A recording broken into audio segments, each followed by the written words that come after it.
Terima kasih, Sugeng Petani. Dua pertimbangan. Pertama, belanjawan harus bertanggungjawab, tetapi harus mengembang juga. Dan oleh demikian, kita harus merangka sesuatu supaya menjaga perimbangan, ya. Mengurangkan defisit dari 5.6% kepada 5% tahun ini dan 2025 32%. Tetapi dalam masa yang sama dia mengembang. Perbelanjaan pembangunan yang unjuran sebelum ini 95 bilion, sekarang ini 97 bilion. Dan perbelanjaan mengurus 272.3 kepada 289.1 bilion ringgit.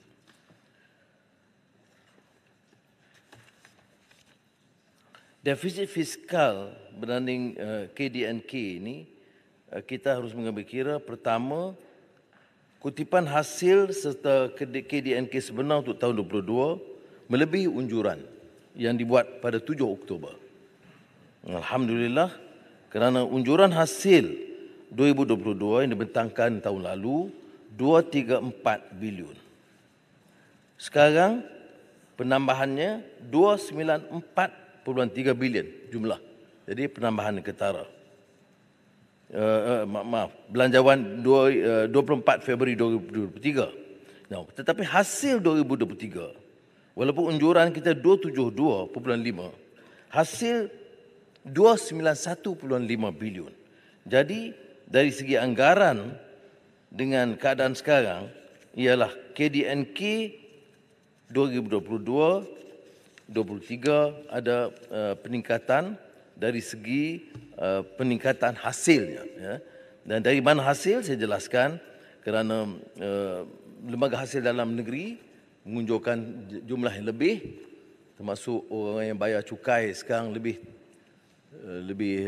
bertanggungjawab dalam tempoh 2-3 bulan umpamanya penambahan hasil LHDN itu ketara, harga minyak meningkat. Dan ketiganya seperti kita tahu, hasil yang tidak disebut dalam belanjawan yang diperoleh dari IPIC yang telah saya umumkan di Parlimen. Yang penting dikira juga ialah bahawa dalam kumpulan wang COVID-19 itu 2022 kita belanja 31 bilion ringgit. Untuk tahun ini kita tidak belanja apa-apa lagi untuk COVID.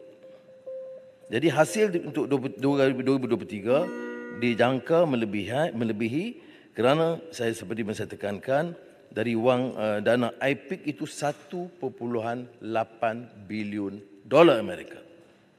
Jadi bagi kerajaan jumlah ini adalah munasabah.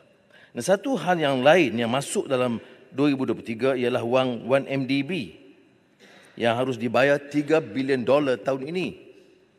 Itu sekitar 13.5 bilion ringgit. Tetapi ini one off. Tahun depan 13 bilion itu tidak termasuk dalam perkiraan. Jadi defisit akan jauh lebih kurang. Sebab itu bagi kita munasabah. Nah, soal yang terkait ialah tentang langkah ini apakah akan menjejaskan projek dan kebijakan ekonomi yang menyentuh kepentingan rakyat.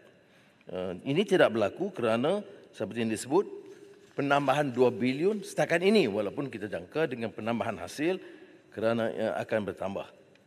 Subsidi bersasar bakal mengurangkan ketirisan perbelanjaan kerana seperti yang kita tahu, tanpa subsidi pengguna elektrik 10% tertinggi yang mengguna wang subsidi yang banyak itu terpaksa membayar sedikit harga tambahan ketimbang tahun sebelumnya. Yang lain ialah memperkenalkan Akta Tanggungjawab Fiskal, Akta Perolehan. Kebajikan rakyat juga ditambah, sumbangan tunai rahmah sehingga RM3,100 seisi rumah disediakan dengan tambahan RM600 barangan keperluan asas untuk isi rumah miskin tegar. Ini saya harap dapat diberi perhatian kerana kadang-kadang dalam percaturan politik semasa hal-hal ini tidak disebut, ya.